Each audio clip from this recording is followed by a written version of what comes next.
नमस्कार, मी उषा. तर आमच्या बोबड्याचा आज बड्डे होता. वर्षभराची एक्साइटमेंट म्हणजे बड्डे बड्डे बड्डे. तर फायनली आज होता आमचा. मग बाप्पूने आमच्या आंघोळ करून जय बाप्पा करून घेतला आणि आता चाललं होतं बड्डेची तयारी.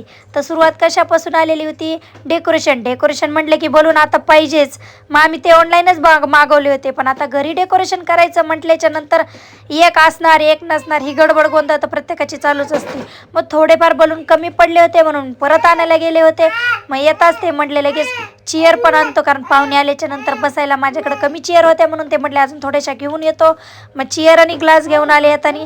आणि फायनली आम्ही घरी पहिली अशी माळ बनवून घेतली आणि नंतर आम्ही त्याला असं सर्कल करून घेतलं. सगळं आवरून डेकोरेशन वगैरे झाल्याच्या नंतर म्हटलं चला आता स्वतः पण आवरून घ्यावा. मग रक्षाबंधनची साडी होती ती घेतली घालून आणि आवरून घेतलं. मला सांगा मी कशी दिसतीये.